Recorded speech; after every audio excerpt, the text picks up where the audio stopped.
সংসদীয় আসনে 500 ভোট, সে বলছিল এবার যদি আমি 500 ভোটও পাই, 5000 ভোটও পাই, তাইলেও আমি নিজেকে ভাগ্যবান বলবো।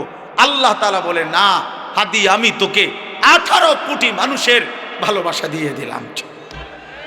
শহীদ শরীফ উসমান হাদি রহমতুল্লাহ আলাই, আমার প্রিয় সন্তান, প্রিয় ভাই, ইমানদার এই সাহসী নওজোয়ান এই কথাটাই বারবার বলে গেছে। সেটা বুঝাইতে চাইছে। হয়তো মাত্র 33 বছর বয়সী এক যুবক, যার প্রথম একটাই সন্তান, মাত্র 8 মাসের বাচ্চা, সে দুনিয়ার প্রতি নিরাসক্ত হয় নাই, সে বাঁচতেই চায় না এমন কোনো হতাশ হয় নাই, সে কোনো রকমের মন্দ চরিত্রের আখলাকের ছিল না, 5 ওয়াক্ত নামাজ পড়তো। এই যুবক ইমানদার ছিল, প্রতিদিন ফজরের নামাজ পড়তো, প্রত্যেক দিন 5 ওয়াক্ত নামাজ পড়তো, আল্লাহর কোরআনের হাফেজ ছিল, রাসূলুল্লাহ সাল্লাল্লাহু আলাইহি সাল্লামের হাদিস বিশুদ্ধ পড়তে পারতো, আগে মাদ্রাসার ছাত্র ছিল, তার বাবা আলেম, তার বড় ভাই আলেম, তার ফ্যামিলি আলেমের ফ্যামিলি, তার বিবি পর্দানশীল, তার গোটা ফ্যামিলি পর্দানশীল। তাইলে এত কিছুর পরেও আমার ভাই, সে এই কথাটাই বুঝাইতে চাইছে যে আমার সীমান্ত অরক্ষিত, আমার কাঁটাতারের প্রতিবেশী আমার জমিন খাবলে খেতে চায়, আধিপত্যবাদের দোসররা আমার জমিন একটা ভাতের লোকমার মতো আমার বাংলার এই ছোট্ট জমিন গিলে নিতে চায়। এই জন্য সে জাতিকে, দেশকে একাই সতর্ক করতে চাইছে, ভাবছে যে আমার সাথে কেউ না থাকুক, আমি একাই আমার দেশ মাতৃভূমির আজাদির কথা বলেই যাবো। সে এই জন্য আল্লাহ তাআলা তাকে বলছে যে তুমি চেয়েছিলা একটা সংসদীয় আসনে 500 ভোট, সে বলছিল এবার যদি আমি 500 ভোটও পাই, 5000 ভোটও পাই, তাইলেও আমি নিজেকে ভাগ্যবান বলবো। আল্লাহ তাআলা বলে, না হাদি, আমি তোকে 18 কোটি মানুষের ভালোবাসা দিয়ে দিলাম, 18 কোটি মানুষের সমর্থন দিয়ে দিলাম, সবার ভালোবাসা দিয়ে দিলাম, ভালোবাসা দিয়ে দিল। এজন্য কত হাফেজ, আলেম, মুফতি, মুহাদ্দিস, পীর, আউলিয়া, বুজুর্গ, আল্লাহর প্রিয় বান্দারা, বয়স্ক মানুষ, বাচ্চা মানুষ, নারী, পুরুষ, সবাই অকাতরে তার জন্য বাচ্চার মতো কাঁদছে, অঝরে চোখের পানি ফেলছে, চোখের পানি ফেল। এই জন্য কিশোর যুবক ছেলেরা, মরলে এমন মরাই ময়ূর, বাঁচলে এমন বাছাই বাইছ। নারী দেখা দেখা কবরে চলে যায় না, ছবি দেখতে দেখতে 1 ওয়াক্ত নামাজ না পড়ে আল্লাহর নাফরমানি আর উলঙ্গ ছবি আর এই জিনা ব্যভিচার আর এই মদ জুয়ার আসক্তি জীবন নিয়ে যদি কবরে যাও, তওবা না করো, আল্লাহ যদি মাফ না করে, নাফরমান মনে রাখিস কোন জানোয়ার তোর নাম কোনদিন নেবে না। মানুষ তো দূরে থাকে, কোন জানোয়ারও নেবে না। ফেরাউনের নাম শ্রদ্ধা ভরে কোন কুত্তাও নেয় না, নমরুদের নাম শ্রদ্ধা ভরে কোন কুত্তাও নেয় না। অথচ দুনিয়া তো নমরুদও ভোগ করছে, দুনিয়া তো ভোগ করছে রে আব্বা। দুনিয়ার যে সবচেয়ে বড় শাসকদের সে একজন, পৃথিবীতে সবচেয়ে বেশি অঞ্চল, সবচেয়ে বেশি এরিয়া যারা শাসন করছে, যাদেরকে দিগ্বিজয়ী শাসক বলে, তার মধ্যে নমরুদ একজন। কি ছোটখাটো বাংলাদেশে শাসন করতে সে? এটা মুরাদনগর, তাইলে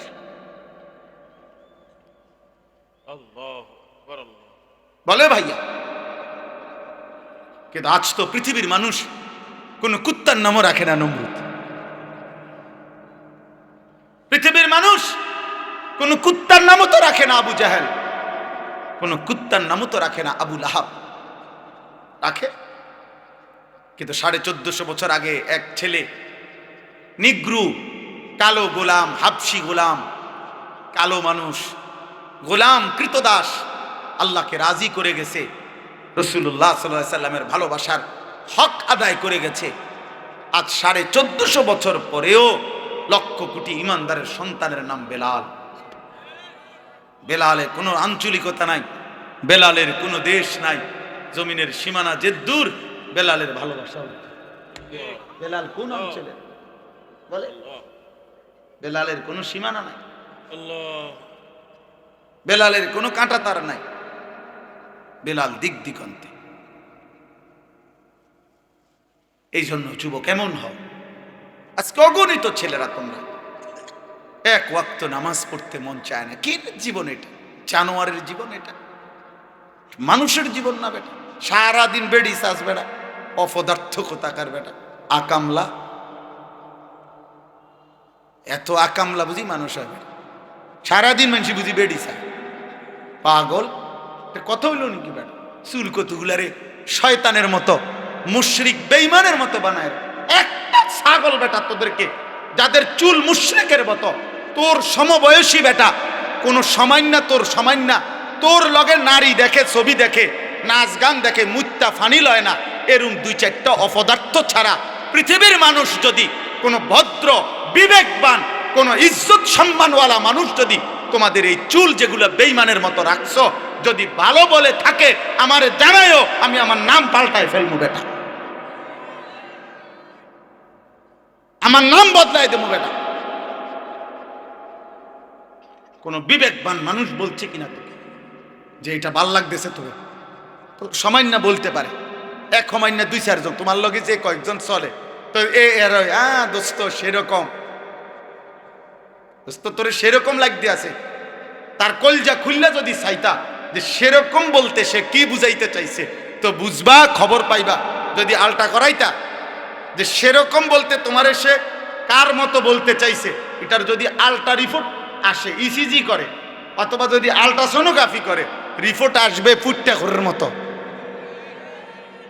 হ্যাঁ হ্যাঁ, বাবা ঘরের মতো, গাঞ্জা ঘরের মতো না, নাহলে তো কি মুরাদনগর বড় মসজিদের ইমাম সাহেবের মতো। কথা বলে না কেন? তো তাহলে বাইতুল মোকাররমের মুয়াজ্জিনের মতো, তো কাবা শরীফের খাদিমের মতো, তো তো ফুটটা ঘর বাবা ঘর ছাড়া কি বলেন? গাঁজাখুর বা নেশাখুর ছাড়া আর কার মতো? বলো, একটা ছেলে বলো, প্রতিবাদ করো মিয়া, প্রতিবাদ করে বলো না আমার দেখতে ইমানদারের মতো লাগে, আমাকে দেখতে চরিত্রবানের মতো লাগে, আমাকে দেখতে ভদ্র মানুষের মতো লাগে। তুমি বলো, যাদের চুল লাগানো আছে সেলুনে, যে সমস্ত ছবি, একটা ছবিওয়ালা মানুষের পরিচয় বলো। কিন্তু 1000 বছর পরে, 1000 বছর পরের যেই সন্তান যদি বাংলার জমিনে আসে, ইনশাআল্লাহ আশা করি 1000 বছর পরের সন্তানও উপযুক্ত বয়স হলে শহীদ শরীফ উসমান হাদির নাম চিনবে, জানবে ইনশাআল্লাহ। ইমানদারের রক্ত বৃথা যায় না। ঈমান এবং দেশপ্রেমের এক মূর্ত প্রতীক আমাদের এই প্রিয় ভাই। আগামী দিনে প্রমাণ হবে এটা, যে ভালোবাসা যদি বাংলা মানুষের কলিজার থেকে বের করতে হয়, মানুষের দিলের ভালোবাসা যদি কেউ নিতে হয়, জোর করে অনেক কিছু করা যায়, আবার জোর ছুটতে গেলে হালাইয়াও দেয়। বুঝেন না? এরকম তো আমরাও দেখছি। একেবারে ইজ্জত প্রতিষ্ঠা করার জন্য সিফা সাফা গলি গালা কোনো কিছু বাদ যায় নাই, কিন্তু জোর কইমা গেছে। আর জোর যখন ছুটে গেছে, তখন আবার যাদের উপরে জবরদস্তি করে ভালোবাসা নিতে চাইছে, তারাই টেনে টেনে ফেলাই দিছে। ভালোবাসা জবরদস্তি করে হয় না, ভালোবাসা জোর করে হয় না। হাতির জন্য এই চোখের পানি টাকা দিয়া মানুষের কান্দাইছে নাকি? চোখের পানি ঝরছে যে, তাইলে তাইলে বলেন মিয়া, আমার ভাই তোমরা, আমার বাবা আপনারা প্রত্যেকে আখিরাতকে সাজান। আল্লাহ ছাড়া আমাদের কেউ নাই, আসমানওয়ালা ছাড়া আমাদের কেউ নাই, আমাদের রব ছাড়া আমাদের কোনো নিরাপত্তা নেই। খোদার কসম, আসলেই না, আসলেই না। এই তোমরা যারা যুবক বাবা, এখন তোমরা ভালো আছো, যারা সুস্থ আছো, খোদার কসম আল্লাহর দয়ায় সুস্থ আছো, কোনো দলের কৃপায় না, কোনো নেতার অনুগ্রহে না। সে যে দলের নেতাই হোক, কোনো নেতা তোকে ভালো রাখে না রে আব্বা। ভাত মাছ চাল ডাল তোকে ভালো রাখে না রে বাবা। ভাত খাইলে বেশি মোটা হয় না, অভাবী অভুক্ত কত মানুষও আছে স্বাস্থ্যবান, আবার 1000 কোটি টাকার মালিক, এ তো হুগেন না।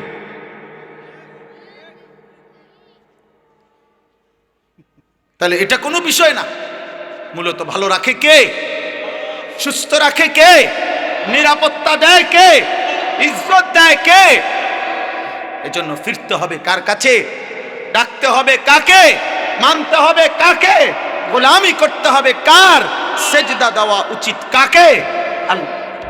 আল্লাহ যেন আল্লাহকে সেজদা দাও, দামি হইবা, দামি হইবা। মোরে তুমিও যাইবা, আমিও যাব, কোনো অসুবিধা নেই।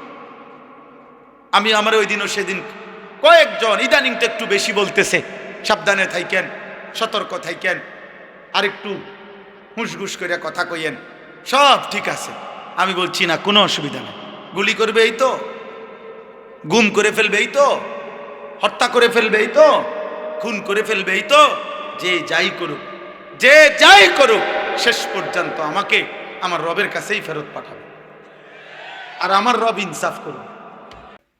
হাদিসের মধ্যে আছে আল্লাহর নবী সাল্লাল্লাহু আলাইহি ওয়াসাল্লাম ইন্তেকালের পূর্ব মুহূর্তে আম্মা জান আয়েশা রাদিয়াল্লাহু তাআলা আনহা তিনি বর্ণনা করছেন, নবীজির স্ত্রী, নবীজি বারবার বলতেছিলেন এই কথা, মৃত্যুর পূর্বে একটা বাটি দিছে পানি, নবী সাল্লাল্লাহু আলাইহি সাল্লাম ওই বাটির পানিতে বারবার হাত ভিজাইতেছিলেন আর চেহারা মুবারক মুছতেছিলেন, আর বলতেছিলেন লা ইলাহা ইল্লাল্লাহ ইন্না লিল মাউতি সাকারাত, আল্লাহ আপনি ছাড়া আর কোনো মাবুদ নাই, ইলাহ নাই, মৃত্যুর বড় যন্ত্রণা।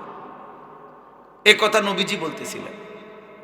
নবী সাল্লাল্লাহু আলাইহি সাল্লাম দোয়া করতেছিলেন, আল্লাহুম্মা আইন্নি আলা সাকারাতিল মাউত, আল্লাহ মৃত্যু যন্ত্রণার এই মুহূর্তে আমাকে সাহায্য করে।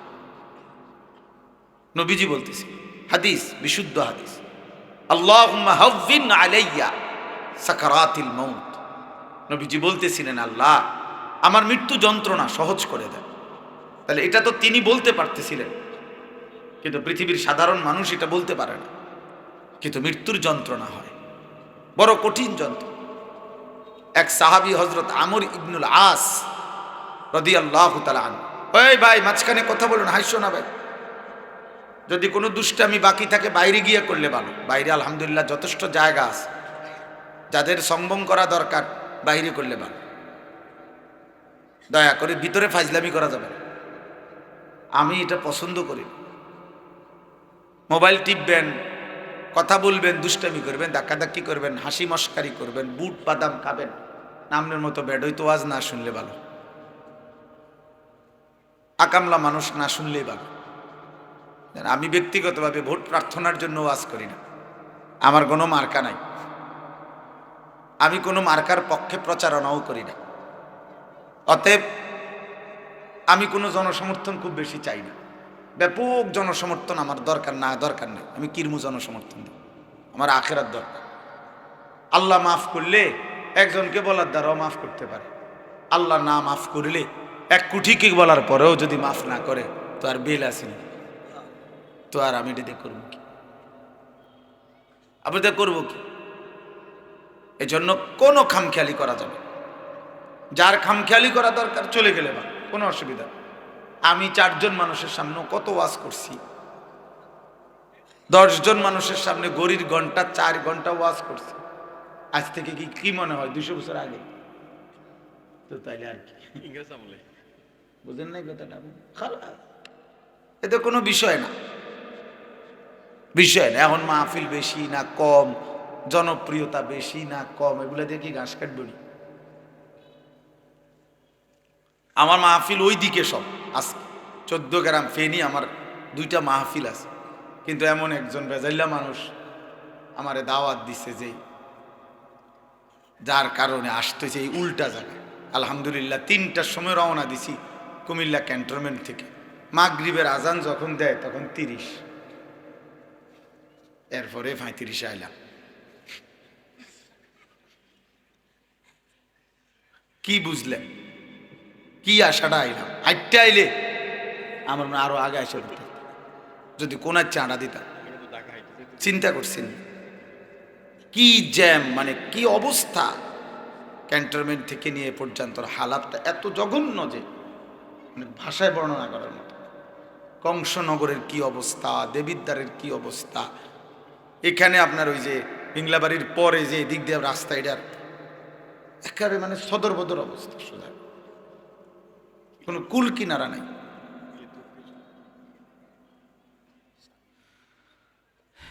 এই জন্য আমাদের প্রিয় মাওলানা আবু হানিফ ভাই ওইতে কইতে আছে আমার যে একটু ভিতরে যাইতে হবে, যাই মাছিও না দুঃখে। হে কি বুঝবো আমি যে 3টার সময় পথ এন থেকে আমিননগর থেকে আইয়া আলাপ করে, বুঝলেন না, তেমুরের থেকে আইসা ওনার তো আলাপ করতে ভালো লাগে। এত কষ্টের লাগছে না, মানে পথ তো কত 40 মিনিটের রাস্তা হবে না। বিরক্তির কোনো সীমা নাই ভাই। আল্লাহ আমাদেরকে হেফাজত করেন। আজকে আমি কিতাবে পড়ছি হযরত ওমর রাদিয়াল্লাহু তাআলা আনহু, ওনাকে যখন আবু বকর সিদ্দিক রাদিয়াল্লাহু তাআলা আনহু খলিফা বানাইছেন, আজকে পড়ছিলাম তো ইন্তেকালের পূর্বে হযরত আবু বকর রাদিয়াল্লাহু তাআলা আনহু সমস্ত সাহাবাদেরকে লক্ষ্য করে উনি বলে গেছেন যে ওমরকে যে তিনি খলিফা বানাইছেন। তো বলার সময় তিনি একটা কথা বলছেন, আশ্চর্য। হযরত আবু বকর সিদ্দিক রাদিয়াল্লাহু তাআলা আনহু তিনি বলছেন যে আমি তোমাদের জন্যে ওমরকে পরবর্তী খলিফা হিসাবে নির্ধারণ করে গেলাম, তোমরা তাকে মেনে নেবে এবং আমি আশা করি সে আমার প্রত্যাশার চাইতেও বেশি তোমাদের সেবা করবে। তবে আমি সাথে সাথে দোয়া করি আল্লাহ তাআলা তোমাদেরকে, মানে এই জনসাধারণকে বলছে, তোমাদেরকেও যেন আল্লাহ তাআলা উত্তম আখলাক দান করে। তাহলে এখানে কিতাবের মধ্যে আছে আসলে আমাদের সর্বসাধারণের আখলাক, এটা আমাদের শাসকের আখলাক বানায়। এটা একটা গুরুত্বপূর্ণ বিষয়। এই কথা আমরা অনেকেই বুঝি, অর্থাৎ শুধুমাত্র দায়িত্বশীল ব্যক্তিকেই আমরা সর্বদা দোষারোপ করি, কিন্তু আমি নিজে প্রত্যেক জায়গায় 2 নম্বরই 6 নম্বরই খুঁজি। আমি খুঁজি শুধু কেমনে 900 করা যায়, কেমনে দুর্নীতি করা যায়, কেমনে 20 টাকা 200 টাকা 100 টাকা দিয়া হইলো সেটা যাওন যায়। তাহলে আমার চরিত্রে মেজাজের মধ্যে আমি জনগণ, আমার মধ্যে সারাক্ষণ দুর্নীতির মানসিকতা, 900 মানসিকতা, তাহলে আমার শাসকের আখলাক উন্নত হবে কিভাবে? শাসকের চরিত্র উন্নত হবে কিভাবে? এই জন্য আবু বকর সিদ্দিক রাদিয়াল্লাহু তাআলা আনহু উভয়ের জন্য দোয়া করছে যে অর্থাৎ শাসক যেন উত্তম আখলাকের হয়, প্রজা সাধারণও যেন তাদের আখলাক সুন্দর হয়, তাইলে গিয়ে সমন্বয় হবে। শাসক নীতি কথা বলল, আমি বললাম এত লম্বা কথা লিকচার মাইরেন না। আবার আমি বললাম আমি সৎ পথে চলতে চাই, শাসক বলবে সৎ হইলে ওনার এই দেশে থাউন যাইতো না, যান আফ্রিকার জঙ্গলে যান, তাইলেও হবে না। আল্লাহ তাআলা আমরাও দোয়া করি আমার দেশ জন্মভূমির জন্য আল্লাহ তাআলা যেন একজন ইনসাফগার, আদেল, ন্যায়পরায়ণ শাসক দান করে। আল্লাহ যেন কোনো জালেমের হাতে আমার মাতৃভূমিকে তুলে না দেয়। আল্লাহ যেন আমাদেরকেও উত্তম আখলাক দান করে। এই মুহূর্তে অল্প সময়ের ব্যবধানে দেশের এই নির্বাচন মুখর পরিস্থিতিতে আমাদের কিন্তু দোয়া করা উচিত।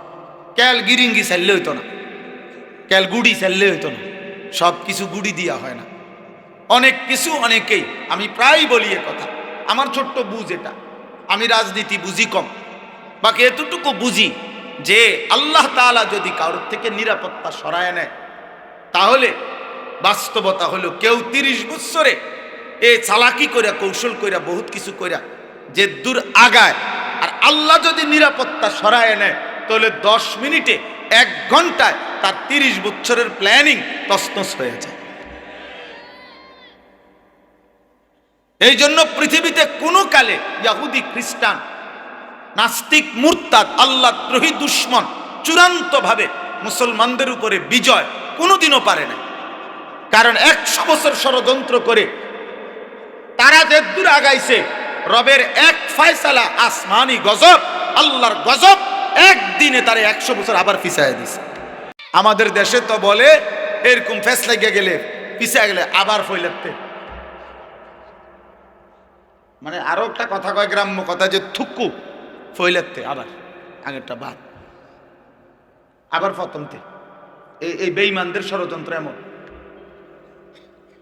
নাফরমানের ষড়যন্ত্র এমন, ষড়যন্ত্র এমন। এই জন্য ভাই যাক,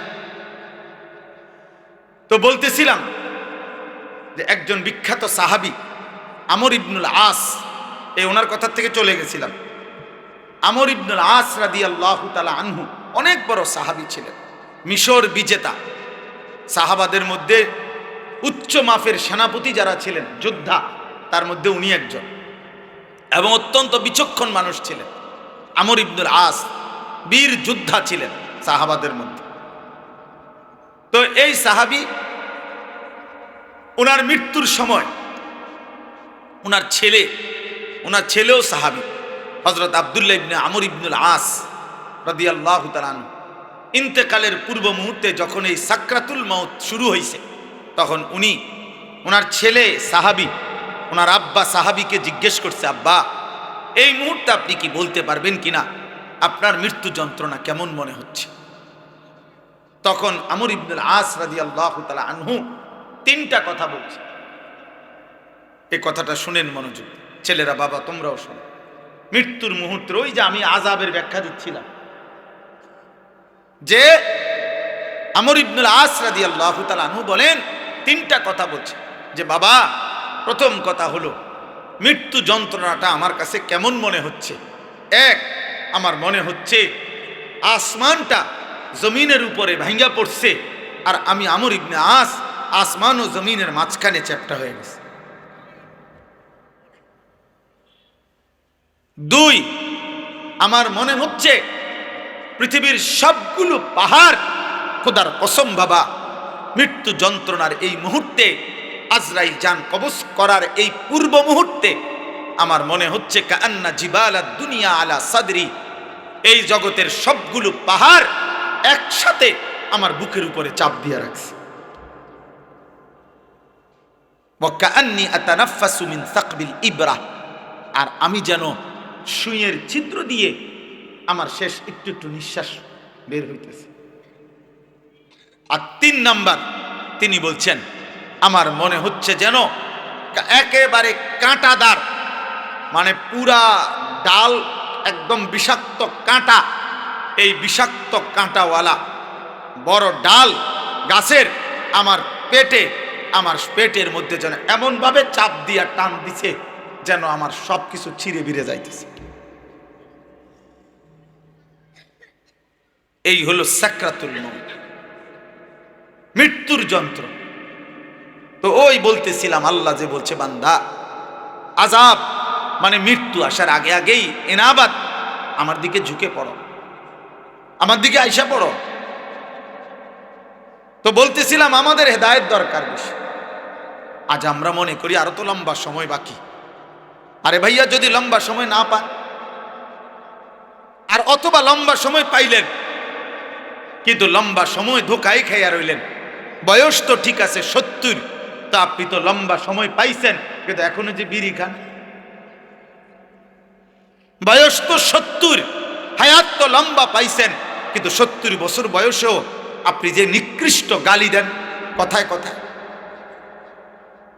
বয়স তো পাইছেন 70 বছর, এখনো তো কিস্তি সুদ ছাড়তেছেন না। বয়স তো 70 বছর, এখনো মহিলা দেখলে, নারী দেখলে, নাটক সিনেমার নর্তকী দেখলে হা করে তাকায় থাকেন। অসভ্য বদভ্যাস, বুড়ার শরীর হাড্ডি, গোস্ত নাই, হাড্ডি বলতে কিছু নাই। কই লোভ তো নারীর গেল না? তাইলে হায়াত তো পাইছিলেন, সময় তো লম্বা পাইছিলেন। ওই দেখো, ওই আরেক বেয়াদব, ওই মাদ্রাসার ছাত্র, খুব সম্ভব দেখেন, রুমালওয়ালা, টুপিওয়ালা, পাঞ্জাবিওয়ালা, নিশ্চিত অভিভাবক হোক বা কারো একজন থেকে এই মোবাইলটা আনছে চালাকি করে, এখন এখানে বসে বসে অসভ্যতা করতেছে। বেটা উঠে যাও, তুমি উঠে যাও, এই অপদার্থ কোথাকার বেটা। রুমালওয়ালা মাথা নোয়াইলে আল্লাহ থেকে মাথা নোয়াইবা কেমনে? আসমানওয়ালার থেকে মাথা নোয়াইবা কেমনে? অপদার্থ। জি বাবা, চলেন। এই জন্য বললাম আল্লাহর দিকে ঝুঁকে পড়া। আজই সুযোগ, আজই সুযোগ, আজই সুযোগ। বুজুর্গানে দিন বলছেন, কেউ হায়াত থাকতে 1 টাকা দান করা আর কারো মৃত্যুর পরে তার নামে 100 কোটি টাকা দান করা তার চাইতে উত্তম 1 টাকা। কারণ 1 টাকা আজ আমি জীবিত থাকতে আমার 1 টাকারও দরকার। আমি মরে গেলে আমার নামে দুনিয়াটা দিয়ে দিলে কি? আমি তো নাই, আমি তো নাই। বুঝেন নাই? এই জন্য জীবিত মানুষের দানের সওয়াব বেশি। আব্বা মরে গেছে, আব্বার নামে 30,000 দিছে, 30,000 কা 3 লাখ টাকা দেন, 3 লাখ টাকা দেন না, দেন দিছেন কা 30 লাখ টাকাই দেন না, অসুবিধা কি? ওনার তো আর বেল নাই, উনি তো মরে গেছে, ওনার তো আর খবর নেই, ওনার তো আর 1 টাকারও দরকার নেই। তখন দুনিয়া দিলেই কি? ওনারা যদি কবর থেকে সুযোগ দিত, কবর থেকে উনি যদি বলতে পারতো ওনার বংশধরকে যে কয় টাকা দান করবে, উনি বলবে গোটা দুনিয়াটা দিয়ে দে, গোটা দুনিয়া দিয়ে দে, কিন্তু লাভ তো হবে না, উনি তো বলতে পারবেন। ওয়া আনফিকু মিম্মা রাযাকনাকুম মিন ক্বাবলি আন ইয়াতিয়া আহাদাকুমুল মাউত ফায়াকুল রাব্বি লাউলা আখারতানি ইলা আজালিন করিব ফাআসাদদাকা ওয়া আকুম মিনাস সালিহিন। আল্লাহ তাআলা বলে, এখানে মহিলারা কথা কয়, এই যে মা বোন আপনারা কথা বললে চলে যান, সাবধান, একটা মহিলা কথা বলবেন না, একজনও কথা বলবেন না, কথা বলবেন না, আমি নিষেধ করলাম। বোন, পাশের বাড়িওয়ালা বোনকেই বললাম, আপনি মাইকের যদি আওয়াজ শুনে থাকেন, মা কথা বলেন না, আজকের জন্য একটু কষ্ট করেন, মাহফিলের বরকত হবে, আপনারও বরকত হবে। জি, তো বলতেছিলাম যে এটা জরুরি আমাদের এই যে প্রতিনিয়ত মাহফিল হয় দোস্ত, প্রত্যেকটা মাহফিল, ছোট বড় প্রতিটা মাহফিলের মূল মাকসাদ আখিরাতের ফিকির। এই নাই তো প্রদর্শনী দিয়া কোনো লাভ নাই। বক্তা 18 জন আনলাম, আপনার একজনের পর একজন উঠলো, কেউ হুঙ্কার দিল, কেউ জঙ্কার দিল, কেউ সুর দিল, কেউ টান দিল, কেউ উড়াইয়া লাইল, কেউ স্লোগান দিয়া লাইল, এখান থেকে আমেরিকার ঠিক হয়ে যাবে, হইতো না। এত সোজা না, এত সোজা না, এত সোজা, এত সোজা না। বরং ওই আসমানওয়ালা রবের সাথে সম্পর্ক যাদের মজবুত, তাদের শব্দে, তাদের আওয়াজে, তাদের রাত গভীরের চোখের পানি তো দুশ্মনের তসনস মসনদ তসনস হয়ে যায়। আমরা কিতাবে পড়ছিলাম, তাতারিদের আমলে একবার এক মহান বুজুর্গ আউলিয়া তো নাস্তা খাইতেছিলেন, তখন ওনার কাছে বলছে, হযরত, তাতারি মানে একটি দুর্ধর্ষ জাতি, যারা মুসলমানদের উপরে জুলুম করেছিল অনেক, তো তারা বাগদাদের মধ্যে চলে আসতেছে, অলরেডি বাগদাদের রাস্তা ধরছে, আপনি আল্লাহর কাছে একটু দোয়া করেন।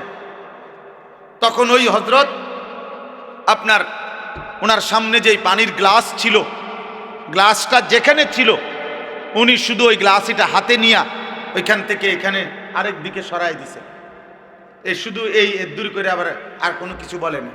কিছুক্ষণ পরে খবর আসছে ওরা অন্যদিকে চলে গেছে, উনি শুধু সরাই দিছে। হযরত সুফিয়ান সৌরি রহমতুল্লাহ আলাই বিশ্ববিখ্যাত বুজুর্গ ছিলেন। উনি বাগদাদের খলিফার বিরুদ্ধে আল্লাহর ঘর কাবায় মক্কায় থাকাকালীন একটা ফতুয়া দিছিলেন রাষ্ট্রীয় সিদ্ধান্তের বিরুদ্ধে।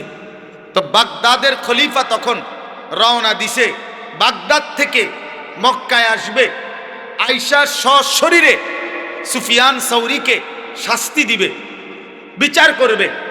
তো যেদিন আরবের সীমানার কাছাকাছি আসবে, তখন উনার কাছে খবর পৌঁছে, তখন উনি কাবা ঘরের সামনে একজন সাগরিদের গায়ে হালকা হেলান দিয়ে বিশ্রাম করতেছিলেন।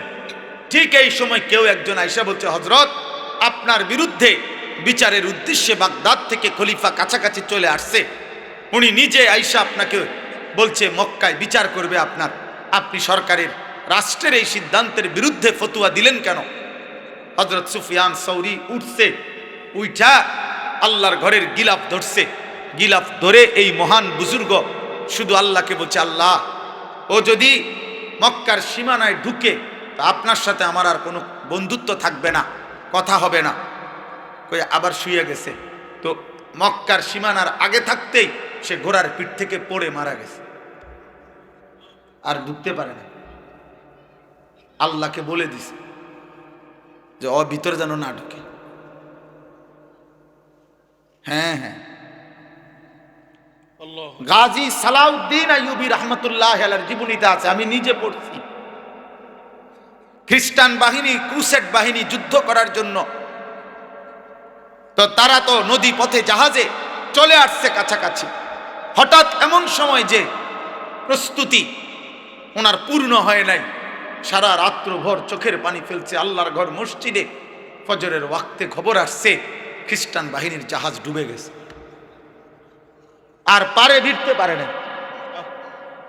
এই বারবার এটা ইতিহাস, বারবার মুসলমানের বিজয়, মুসলমানের সফলতা, মুসলমানের কামিয়াবি, মুসলমানের কৃতকার্যতা, মুসলমানের নিরাপত্তা সবকিছুই মহান আল্লাহ তাআলার সাথে সম্পৃক্ত। আল্লাহর কাছ থেকে নিতে হবে, আল্লাহর কাছ থেকে, আল্লাহর কাছ থেকে। আখিরাত ভুলে গিয়ে, কোরআন ভুলে গিয়ে, সুন্নাহ ভুলে গিয়ে, অথবা যেই কোনো সময় যেই কোনো প্রয়োজনে আধুনিকতাকে জায়গা দিতে গিয়ে, দুনিয়ার মানুষের বুদ্ধিকে জায়গা দিতে গিয়ে আল্লাহর কোরআনকে কাটছাট করা, রাসূলের সুন্নাহকে কাটছাট করা, ইসলামের কোনো বিধানকে কাটছাট করে বাতিলের দুশমনের কোনো আধুনিকতাকে জায়গা দিয়ে যারাই আপনার ইসলাম প্রতিষ্ঠার স্বপ্নই পৃথিবীতে যে কোনো অঞ্চলে দেখবে, খোদার কসম 100 বছর না 1 লক্ষ বছরও কামিয়াব হবে না, সফলতা আসবে না, সফলতা আসবে। এই স্লোগানে দম যাবে,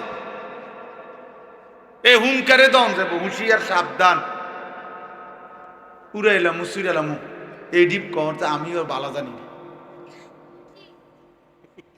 আল্লাহর রহমতে আমি স্লোগান দিলে 2-4 ঘন্টা স্লোগান দিতাম।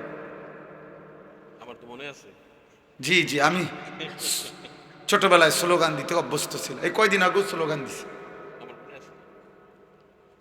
হ্যাঁ হ্যাঁ জি। অতএব আব্বা, নওজোয়ান ভাই, রবের সাথে সম্পর্ক করো, আসমানওয়ালার সাথে সম্পর্ক করো। ওই মালিকের সাথে সম্পর্ক ছাড়া আমাদের বিজয় আসবে না, নিরাপত্তা আসবে না। জানো না আব্বা, তোমরা নওজোয়ান যদি বিবেক দিয়া নারী না দেখে, মোবাইলের অশ্লীল ছবি না দেখে, সারাদিন জিনা ব্যভিচারের দৃশ্য আর ফালতু জিনিস না দেখে, যদি তোমাদের মোবাইলেও তোমরা গঠনমূলক পৃথিবীর বেঈমান, দুশমন, ইহুদি, খ্রিস্টান, হিন্দু, নাস্তিক, মুরতাদ, সারা পৃথিবীময় এই আমেরিকা, এই সমস্ত বেঈমান মিলে প্রতি মুহূর্তে ইসলাম এবং মুসলমানের বিরুদ্ধে কি চক্রান্ত করছে, তোমরা যদি এতটুকু খবরও নিতা তাইলে বুঝতা, তাইলে অনুভব করতা যে যেই পরিমাণ গাফলতি আমার জাতির নতুন প্রজন্ম, কিশোর যুবকরা করছে, এত গাফলতিতে জাতি টিকে না, দেশ টিকে না, অস্তিত্ব টিকে না। শহীদ শরীফ উসমান হাদি রাহমাতুল্লাহ আলাই, আমার প্রিয় সন্তান, প্রিয় ভাই, ইমানদার এই সাহসী নওজোয়ান এই কথাটাই বারবার বলে গেছে। সেটা বুঝাইতে চাইছে, নয়তো মাত্র 33 বছর বয়সী এক যুবক, যার প্রথম একটাই সন্তান, মাত্র 8 মাসের বাচ্চা, সে দুনিয়ার প্রতি নিরাসক্ত হয় নাই, সে বাঁচতেই চায় না এমন কোনো হতাশ হয় নাই, সে কোনো রকমের মন্দ চরিত্রের আখলাকের ছিল না, 5 ওয়াক্ত নামাজ পড়তো। এই যুবক ইমানদার ছিল, প্রতিদিন ফজরের নামাজ পড়তো, প্রত্যেক দিন 5 ওয়াক্ত নামাজ পড়তো, আল্লাহর কোরআনের হাফেজ ছিল, রাসূলুল্লাহ সাল্লাল্লাহু আলাইহি সাল্লামের হাদিস বিশুদ্ধ পড়তে পারতো, আগে মাদ্রাসার ছাত্র ছিল, তার বাবা আলেম, তার বড় ভাই আলেম, তার ফ্যামিলি আলেমের ফ্যামিলি, তার বিবি পর্দানশীল, তার গোটা ফ্যামিলি পর্দানশীল। তাইলে এত কিছুর পরেও আমার ভাই, সে এই কথাটাই বুঝাইতে চাইছে যে আমার সীমান্ত অরক্ষিত, আমার কাঁটাতারের প্রতিবেশী আমার জমিন খাবলে খেতে চায়, আধিপত্যবাদের দোসররা আমার জমিন একটা ভাতের লোকমার মতো আমার বাংলার এই ছোট্ট জমিন গিলে নিতে চায়। এই জন্য সে জাতিকে, দেশকে একাই সতর্ক করতে চাইছে, ভাবছে যে আমার সাথে কেউ না থাকুক, আমি একাই আমার দেশ মাতৃভূমির আজাদির কথা বলেই যাব। এই জন্য আল্লাহ তাআলা তাকে বলছে যে তুমি চেয়েছিলা একটা সংসদীয় আসনে 500 ভোট, সে বলছিল এবার যদি আমি 500 ভোটও পাই, 5000 ভোটও পাই, তাইলেও আমি নিজেকে ভাগ্যবান বলবো। আল্লাহ তাআলা বলে না হাদি, আমি তোকে 18 কোটি মানুষের ভালোবাসা দিয়ে দিলাম, 18 কোটি মানুষের সমর্থন দিয়ে দিলাম, সবার ভালোবাসা দিয়ে দিলাম, ভালোবাসা দিয়ে দিল।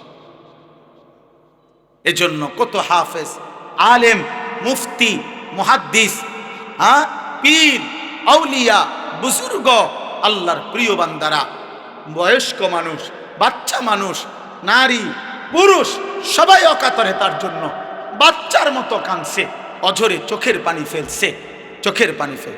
এই জন্য কিশোর যুবক ছেলেরা, মরলে এমন মরাই ময়ূর, বাঁচলে এমন বাছাই বাইছ। নারী দেখা দেখা কবরে চলে যায় না, ছবি দেখতে দেখতে এক ওয়াক্ত নামাজ না পড়ে আল্লাহর নাফরমানিয়ার উলঙ্গ ছবি আর এই জিনা ব্যভিচার আর এই মদ জুয়ার আসক্তি জীবন নিয়ে যদি কবরে যাও, তওবা না করো, আল্লাহ যদি মাফ না করে, নাফরমান মনে রাখিস কোন জানোয়ার তোর নাম কোনদিন নেবে না। মানুষ তো দূরে থাকে, কোন জানোয়ারও নেবে না। ফেরাউনের নাম শ্রদ্ধা ভরে কোন কুত্তাও নেয় না। নমরুদের নাম শ্রদ্ধা ভরে কোন কুত্তাও নেয় না। অথচ দুনিয়া তো নমরুদও ভোগ করছে, দুনিয়া তো ভোগ করছে রে আব্বা। দুনিয়ার যে সবচেয়ে বড় শাসকদের সে একজন, পৃথিবীতে সবচেয়ে বেশি অঞ্চল, সবচেয়ে বেশি এরিয়া যারা শাসন করছে, যাদেরকে দিগ্বিজয়ী শাসক বলে, তার মধ্যে নমরুদ একজন। কি ছোটখাটো বাংলাদেশে শাসন করতে সে? এটা মুরাদনগর তাইলে?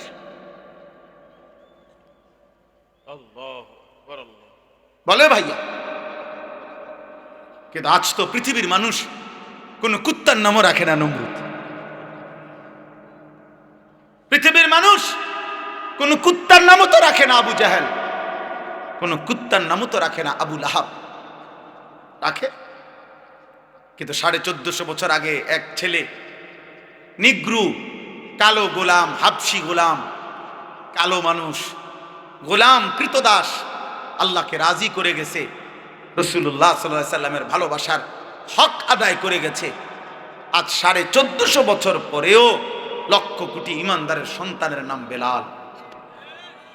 বেলালের কোনো আঞ্চলিকতা নাই, বেলালের কোনো দেশ নাই, জমিনের সীমানা যে দূর, বেলালের ভালোবাসা। বেলাল কোন অঞ্চলে বলে? বেলালের কোনো সীমানা নাই, বেলালের কোনো কাঁটাতার নাই, বেলাল দিক দিগন্তে। এই জন্য যুবক এমন হও, আজকে অগণিত ছেলেরা তোমরা এক ওয়াক্ত নামাজ পড়তে মন চায় না। কি জীবন এটা? জানোয়ারের জীবন এটা, মানুষের জীবন না বেটা। সারাদিন বেড়ি চাষ বেড়া, অপদার্থ কোথাকার বেটা, আকামলা। এত আকামলা বুঝি মানুষ হয়? সারাদিন মানুষ বুঝি বেড়ি চায়, পাগল। কথা হইল নাকি বেটা? চুল কতগুলারে শয়তানের মতো, মুশরিক বেঈমানের মতো বানায়। একটা ছাগল বেটা তোদেরকে, যাদের চুল মুশরিকের মতো, তোর সমবয়সী বেটা, কোন সামান্য তোর সামান্য তোর লগে নারী দেখে, ছবি দেখে, নাচ গান দেখে, মুত্তা ফানি লয় না, এরম 2-4টা অপদার্থ ছাড়া পৃথিবীর মানুষ যদি কোন ভদ্র, বিবেকবান, কোন ইজ্জত সম্মানওয়ালা মানুষ যদি তোমাদের এই চুল যেগুলো বেঈমানের মতো রাখছো যদি ভালো বলে থাকে, আমার জানায়ও, আমি আমার নাম পাল্টায় ফেলবো বেটা, আমার নাম বদলায় দেবো বেটা। কোন বিবেকবান মানুষ বলছে কিনা তোকে যে এটা ভাল লাগতেছে, তোর সামান্য বলতে পারে, এক সময় না 2-4 জন তোমার লগে যে কয়েকজন চলে তো দোস্ত সেরকম দোস্ত তোরে সেরকম লাগতে আছে তার কলজা খুললে যদি চাইতা যে সেরকম বলতে সে কি বুঝাইতে চাইছে তো বুঝবা খবর পাইবা যদি আলটা করাইতা যে সেরকম বলতে তোমারে সে কার মতো বলতে চাইছে এটার যদি আলটা রিপোর্ট আসে ইসিজি করে অথবা যদি আলট্রাসোনোগ্রাফি করে রিপোর্ট আসবে ফুটটা ঘরের মতো হ্যাঁ হ্যাঁ বাবা ঘরের মতো গাঞ্জা ঘরের মতো না নাহলে তো কি মুরাদনগর বড় মসজিদের ইমাম সাহেবের মতো কথা বলে না কেন তো তাহলে বাইতুল মোকাররমের মুয়াজ্জিনের মতো তো কাবা শরীফের খাদিমের মতো তো তো ফুটটা ঘর বাবা ঘর সারা কি বলেন গাঁজাখুর বা নেশাখুর ছাড়া আর কার মতো বলো একটা ছেলে বলো প্রতিবাদ করো মিয়া প্রতিবাদ করে বলো না আমার দেখতে ইমানদারের মতো লাগে আমাকে দেখতে চরিত্রবানের মতো লাগে আমাকে দেখতে ভদ্র মানুষের মতো লাগে তুমি বলো যাদের চুল লাগানো আছে সেলুনে যে সমস্ত ছবি একটা ছবিওয়ালা মানুষের পরিচয় বলো কিন্তু 1000 বছর পরে 1000 বছর পরের যেই সন্তান যদি বাংলার জমিনে আসে ইনশাআল্লাহ আশা করি 1000 বছর পরের সন্তানও উপযুক্ত বয়স হলে শহীদ শরীফ উসমান হাদির নাম চিনবে জানবে ইনশাআল্লাহ ইনশাআল্লাহ ইমানদারের রক্ত বৃথা যায় না ঈমান এবং দেশপ্রেমের এক মূর্ত প্রতীক আমাদের এই প্রিয় ভাই আগামী দিনে প্রমাণ হবে এটা যে ভালোবাসা যদি বাংলা মানুষের কলিজার থেকে বের করতে হয় মানুষের দিলের ভালোবাসা যদি কেউ নিতে হয় জোর করে অনেক কিছু করা যায় আবার জোর ছুটতে গেলে হালাইয়াও দেয় বুঝেন না এরকম তো আমরাও দেখছি একেবারে ইজ্জত প্রতিষ্ঠা করার জন্য সিফা সাফা গলি গালা কোনো কিছু বাদ যায় নাই কিন্তু জোর কইমা গেছে আর জোর যখন ছুটে গেছে তখন আবার যাদের উপরে জবরদস্তি করে ভালোবাসা নিতে চাইছে তারাই টেনে টেনে ফেলাই দিছে ভালোবাসা জবরদস্তি করে হয় না ভালোবাসা জোর করে হয় না হাতির জন্য এই চোখের পানি টাকা দিয়া মানুষের কান্দাইছে নাকি চোখের পানি ঝরছে যে তাইলে বলেন মিয়া আমার ভাই তোমরা আমার বাবা আপনারা প্রত্যেকে আখিরাতকে সাধে আল্লাহ ছাড়া আমাদের কেউ নাই আসমানওয়ালা ছাড়া আমাদের কেউ নাই আমাদের রব ছাড়া আমাদের কোনো নিরাপত্তা নেই খোদার কসম আসলেই না এই তোমরা যারা যুবক বাবা এখন তোমরা ভালো আছো যারা সুস্থ আছো খোদার কসম আল্লাহর দয়ায় সুস্থ আছো কোনো দলের কৃপায় না কোনো নেতার অনুগ্রহে না সে যে দলের নেতাই হোক কোনো নেতা তোকে ভালো রাখে না রে আব্বা ভাত মাছ চাল ডাল তোকে ভালো রাখে না রে বাবা ভাত খাইলে বেশি মোটা হয় না অভাবী অভুক্ত কত মানুষ আছে স্বাস্থ্যবান আবার 1000 কোটি টাকার মালিক এ তো হুগেন না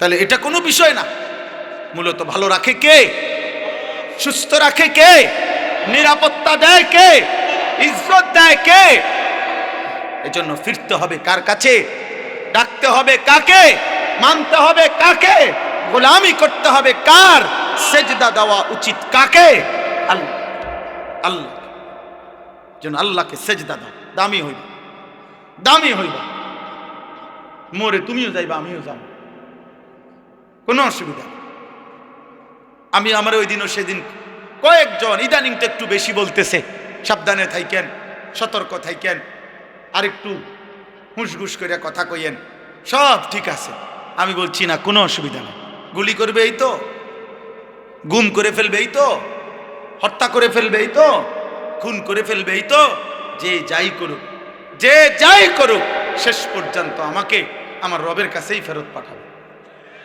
আর আমার রব ইনসাফ করুন আমার মালিক তো ইনসাফ করুন তো আমি তো আমার মালিকের ইনসাফ চাই আমি ওনার কাছে না ঠকলেই তো হইল কথা বলেন আমি আখিরাতে না ঠকলেই তো হইল আমি আমার আল্লাহ, আমার শায়েখ আল্লামা মুফতি মুশতাকুন নবী কাসিমি হুজুর আমার বহুদিন বলছে এই কথা, আমার এই কথা খুব কলিজার থাকে। হুজুরে বলছে মা বাইনি ও বাইন আল্লাহ, বলছে মাওলানা আমার মাঝে আর আল্লাহর মাঝে, এই কথা মনে রাখবেন যে নিজেকে নিজে বলবেন আমার সাথে আমি আমার আল্লাহর সাথে আমার মুআমালা সাফ। আমার আল্লাহ জিজ্ঞাসা করলে আমি মিথ্যা বলবো না, আমি মিথ্যা বলি নাই, আমি অন্যায় করি নাই, আমি দুর্নীতি করি নাই, আমি হারাম করি নাই, আমি নাফরমানি করি নাই। আল্লাহ আমি আপনার গোলামি করতে চেয়েছি, আপনার কথা বলতে চেয়েছি। হুজুর বলেন এটা যদি নিজে আল্লাহর সাথে সাফ রাখতে পারেন মুআমালা, তাইলে গোটা পৃথিবী কে কি বলে আর কে কি করে, মূল্যায়ন করে না অবমূল্যায়ন করে, ইজ্জত করে না অপমান করে, গালি দেয় নাকি ফুল দেয়, কিচ্ছু চাইবেন না, আসমানওয়ালার সাথে সম্পর্ক ঠিক করেন, রবের সাথে মুআমালা ক্লিয়ার করে। দুনিয়া তো আপনার স্লোগান দিয়া বাহাবা দিল, আসমানওয়ালা বলল আমি সব জানি, তখন কথা বলে না, তখন কি হবে আব্বা, তখন কি হবে? হ্যাঁ পোস্টারে তো কইছে ফুলের মতো পবিত্র, ঠিক আছে, স্লোগানে তো কইছে, স্লোগানে তো কইছে, হ্যাঁ সবই তো ঠিক আছে, জনগণের বাহাবা তো মিলছে, কিন্তু আসমানওয়ালা ফিরতে হবে কার কাছে বলেন?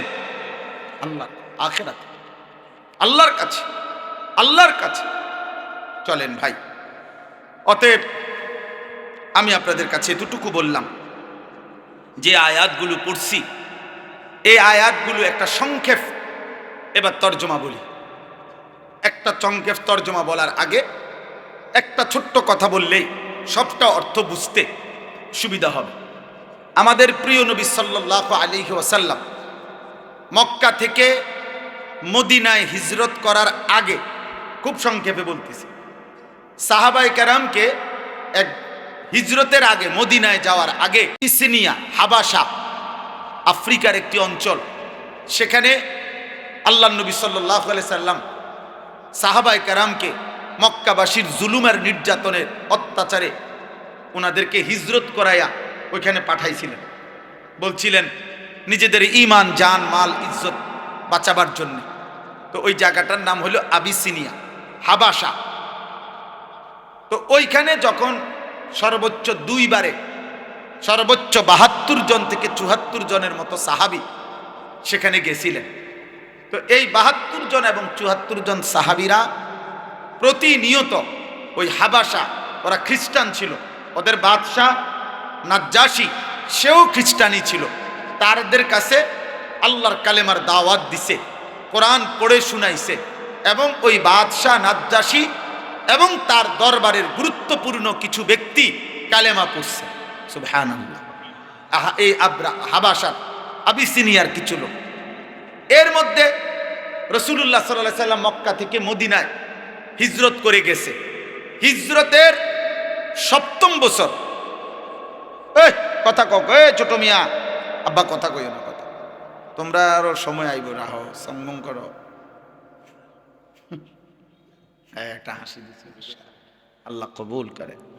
জি, তো হিজরতের পরে আমাদের নবী সাল্লাল্লাহু আলাইহি সাল্লাম মদিনায় যাওয়ার ৭ম বছর খায়বারের যুদ্ধ করেছিলেন ইহুদিদের সাথে, চূড়ান্ত লড়াই করে মদিনার সীমানার থেকে ইহুদিদেরকে খায়বার নামক অঞ্চল থেকে চূড়ান্তভাবে বিতাড়িত করছিলেন।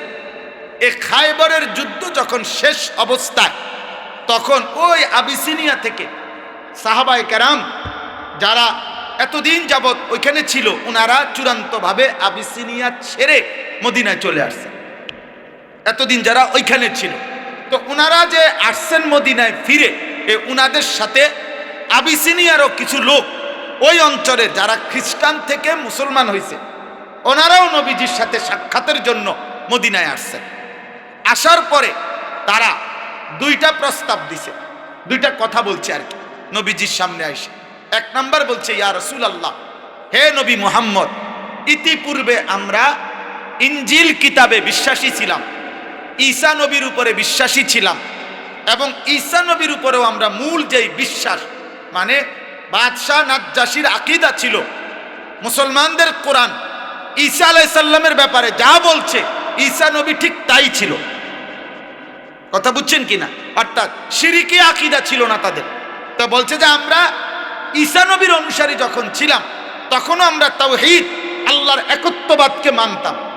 আপনার কোরআন, আপনার ধর্মের কথা যখন এই লোকদের কাছে শুনেছি তখন আমরা আপনার অনুসারী হয়েছি এবং আপনার এই কথাও আমরা সর্বান্তকরণে মেনে নিছি, কারণ আমরা তো আগের থেকেই আমরা এই কথাগুলোই মানতাম। বাকি এখন আপনাকেও মানছি, আপনার কোরআনকেও মানছি, ইসলামকেও মেনেছি। এইবার আপনার কাছে আমাদের এখানে আইসা আমরা আমাদের ইমানের নবায়নও করলাম, তাওহীদের নবায়নও করলাম, আপনাকে মানার অকুণ্ঠ স্বীকৃতিও দিলাম। সাথে এবার আপনি যদি আমাদেরকে সুযোগ দেন তাহলে আমরা আপনার মদিনার এই ইসলাম প্রতিষ্ঠার কাজে আমরা কিছু সহযোগিতা, আর্থিক সাহায্যও করতে চাই।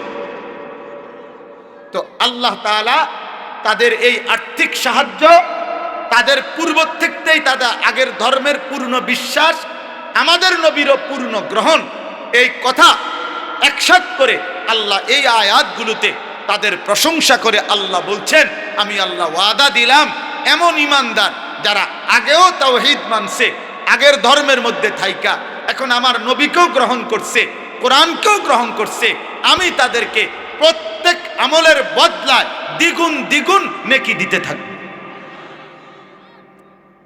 নেকি দেব আমি আল্লাহ, তাদেরকে নেকি দেব। এই কথাটা আল্লাহ তাআলা বলছেন। এইখানে দেখেন আল্লাহ তাআলা বলেন, ওয়ালাকাদ ওয়াসালনা লাহুমুল কাওলা লাআল্লাহুম ইয়াতাযাক্কারুন।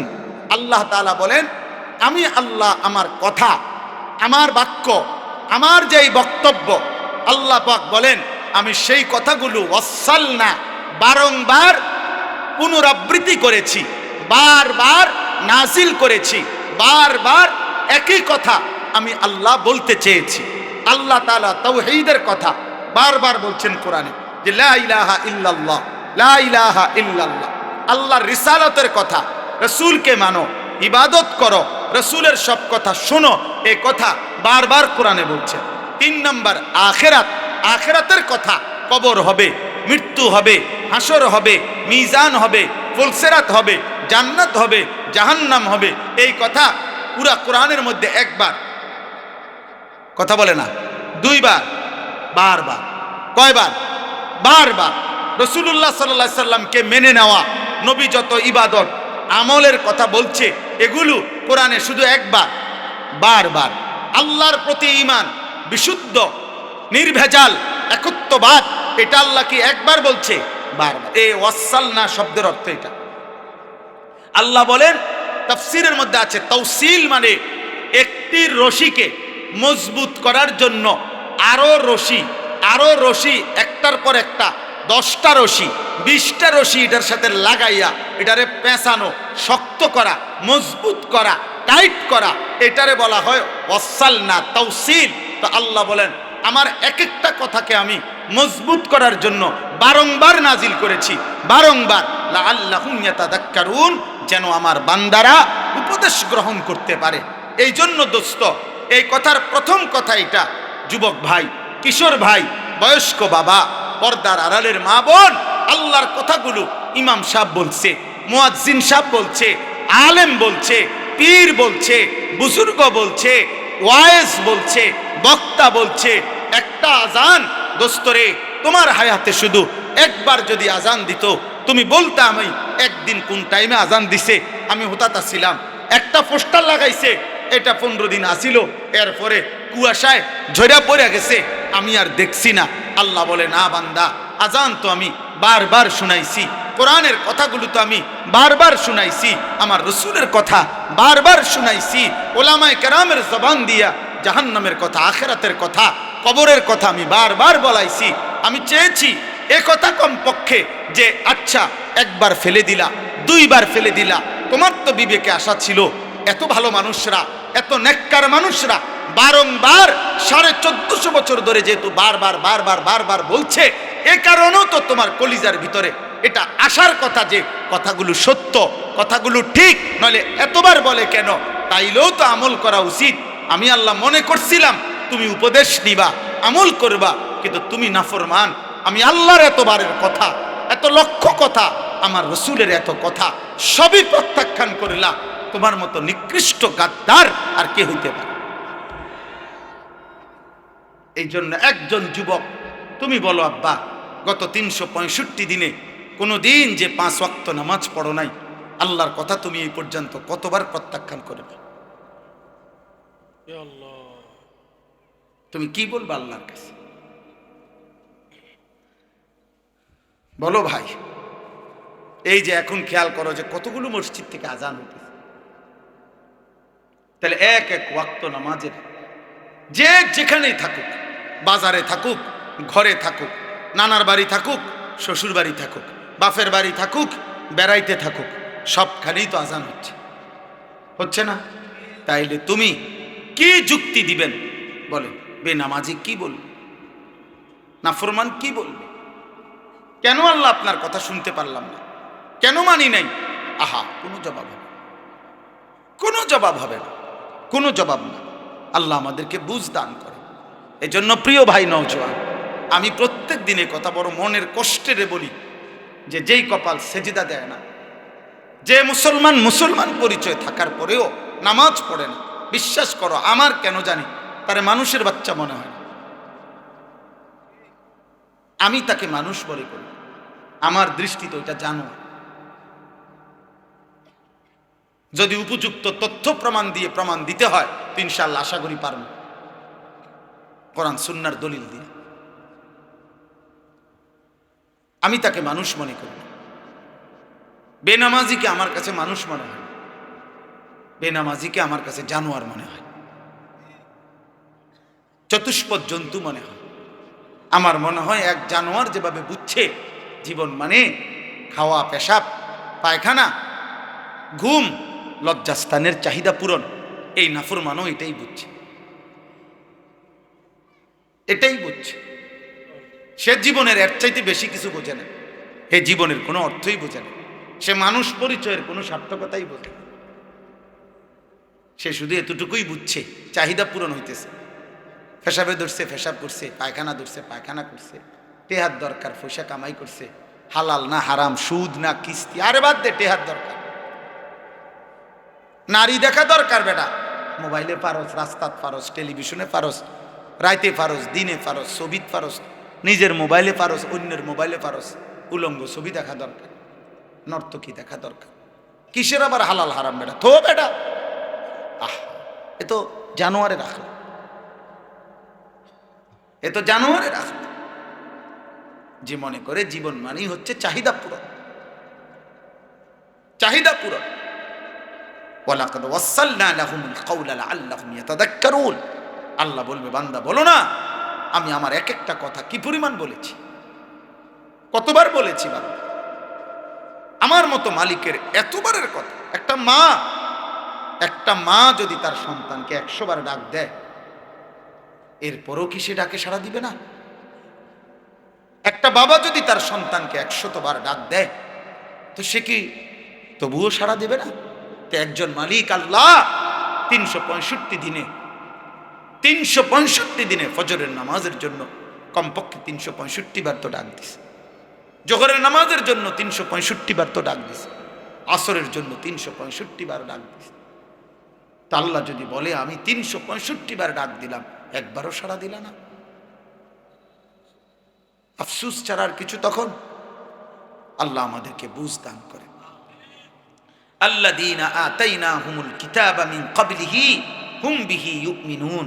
আল্লাহ বলেন, আমার কিছু প্রিয় বান্দার শোনাচ্ছি কথা, যাদেরকে আমি ইতিপূর্বে আসমানি কিতাব ইনজিল দিয়েছিলাম, তারা সেই কিতাবের উপরেও পূর্ণ ঈমান এনেছিল। ওয়া ইযা ইউতলা আলাইহিম, আবার যখন তাদের সামনে আমার কোরআন শোনানো হলো, ক্বালু আমান্না বিহি, তারা সাথে সাথে বলল আমরা এর উপরেও ঈমান আনলাম। ইন্নাহুল হাক্কু মির রাব্বিনা, নিশ্চিত এটা আমাদের রব আল্লাহর পক্ষ থেকে সত্য কালাম। সুবহানাল্লাহ। ইন্না কুন্না মিন ক্বাবলিহি মুসলিমিন, আমরা তো আল্লাহর প্রতি আগের থেকেই আনুগত্যশীল ছিলাম, এবার আমার বন্ধু মুহাম্মদ আরবির কথাগুলো আমরা সর্বান্তকরণে মেনে নিলাম। সুবহানাল্লাহ। আল্লাহ বলেন উলাইকা ইউতাউনা আজরাহুম মাররাতাইনি বিমা সাবারু। আল্লাহ বলেন আগেও তারা আমার উপরে মজবুত ছিল, এখনো আবার নিশ্চিন্তে আমার কথা আমার নবীর কাছ থেকে গ্রহণ করে নিয়েছে। এই জন্য আমি আল্লাহর পক্ষ থেকে তাদের প্রত্যেক আমলের নেকি বদলা প্রতিদান দেওয়া হবে দ্বিগুণ দ্বিগুণ, ডাবল ডাবল। ওয়ায়াদরাউনা বিল হাসানাতিস সাইয়্যিআ। আল্লাহ বলেন আর এই প্রিয় বান্দাদের বৈশিষ্ট্য হলো তারা প্রত্যেক মন্দ, অসৎ, অশালীন আচরণের জবাবে উত্তম ভদ্র আখলাকের দ্বারা জবাব দান করে। অমিম্মা রাযাকনাহুম ইউনফিকুন, এবং আমার দেওয়া সম্পদ থেকে অকাতরে আমার রাস্তায় সাদাকা করে, দান করে। তো আল্লাহ তাআলা ওই বান্দাকে এখানে তিনটা জিনিস, এক মানে কাকে আল্লাহ তাআলা এখানে লিখছে আল ইবরাতু বিউমুমিল লাফজ লা বিখুসুসিস সাবাব। কোরআন শরীফের কোনো কথা যদি কোনো ব্যক্তি বা বিশেষ গোষ্ঠী সম্প্রদায়ের জন্য যদিও নাজিল করা হয়েছে, কিন্তু এর উপদেশ সবার জন্য। উপদেশ কার জন্য বলে না? সবার। এজন্য আল্লাহ তাআলা ওই ব্যক্তির আমলের বদলা সর্বদাই দ্বিগুণ দ্বিগুণ দিতে থাকবেন, যার মধ্যে এই তিনটি সিফাত থাকবে। এক, যে আল্লাহর কথার উপরে মানে কোরআনের উপরে পূর্ণ ঈমান রাখে। দুই, যে প্রতিটা মন্দ অশোভনীয় আচরণের জবাবে উত্তম আচরণ দ্বারা জবাব দান করে। আর তিন, আল্লাহর দেওয়া সম্পদ থেকে আল্লাহর পথে যে খরচ করে। আল্লাহ বলেন এই তিন গুণে গুণান্বিত ব্যক্তির সব আমলের নেকি আমি দ্বিগুণ দ্বিগুণ দেব, দ্বিগুণ দ্বিগুণ। কয় গুণ? দ্বিগুণ।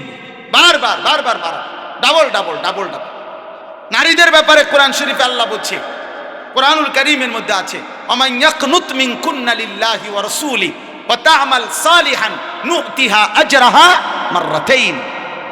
নবীর বিবিদেরকে বলছে তোমরা ঈমানদার নারীরা যদি আল্লাহ রাসূলের আনুগত্য করো, আল্লাহ রাসূলের আনুগত্য করো, আল্লাহ বলেন তোমাদের নারীদেরকে আমি আল্লাহ ওয়াদা দিলাম, আমার ঈমানদার নারী তুমি অবলা, তুমি দুর্বল, তুমি নারী, অতএব আমি আল্লাহ ওয়াদা দিলাম আল্লাহ রাসূলের আনুগত্যশীল কোন ঈমানদার নারীকে আমি আল্লাহ তার প্রত্যেক আমলের বিনিময়ে নেকি দেব মাররাতাইন, ডাবল ডাবল, দ্বিগুণ দ্বিগুণ। এজন্য মহিলারা আফসোস করত নবীজির জামানায়, আমরা জিহাদ করতে পারি না, আমরা জানাজার নামাজে যাইতে পারি না, আমরা ঈদের নামাজে যাইতে পারি না, আমরা নামাজের জামাতে ঠিকমতো উপস্থিত হইতে পারি না, আমরা হাজারো নেক কাজে অংশগ্রহণ করতে পারি না, আমরা বেডিত মহিলা মানুষ ঘরে থাকতে হয়। আল্লাহ বলেন অসুবিধা নাই, নেকি না দরকার, জান্নাতে না দরকার, সেটা আমি তোমার ঘরে থাইকা পর্দা হেফাজত কইরা তোমার বন্দিগি কম হোক, আমি নেকি দেব বাড়াইয়া। অসুবিধা, সেজদা দিবা একটা, নেকি দেব 1000টা। তোমার সমস্যা কি? আমি দিলেই তো হইছে, তুমি জান্নাত পাইলেই তো হইছে। সুবহানাল্লাহ, কি মেহেরবান মালিক। সর্বশেষ আল্লাহ বলেন ওয়া ইযা সামিউল লাগবা আ'রাযু আনহু ওয়া ক্বালু লানা আ'মালুনা ওয়া লাকুম আ'মালুকুম সালামুন আলাইকুম লা নাবতাগিল জাহিলিন। আল্লাহ বলেন আমার প্রিয় বান্দাদের বৈশিষ্ট্য হলো যাবতীয় বেহুদা কথা, মন্দ কথা, অপ্রয়োজনীয় কথা এবং কাজ যখনই তারা শোনে তার থেকে বিমুখ হয় এবং ডাক দিলে মন্দ কাজে, মন্দ কথার মজলিসে তারা বলে না ভাই তোমার কাজ নিয়ে তুমি থাকো, আমি আমার ঈমান আমল নিয়ে আছি, তোমার জন্য কল্যাণ কামনা করি। আমি অজ্ঞ মূর্খ আল্লাহ বিমুখ নাফরমানদের সাথে চলতে পারি না, তাদেরকে সাহচর্য চাইতে পারি না। এই জন্য ঈমানদার কখনো বেহুদা, ফালতু, গাফেল, অমনোযোগী, আল্লাহ নাই, রাসূল নাই, সেজদা নাই, নামাজ নাই, বন্দিগি নাই, এই সমস্ত অপদার্থ প্লাস্টিকের লগে ঈমানদার চলতে পারে না। এটা কোনো মানুষ না, এটা এক ধরনের প্লাস্টিক, ফালতু লোক।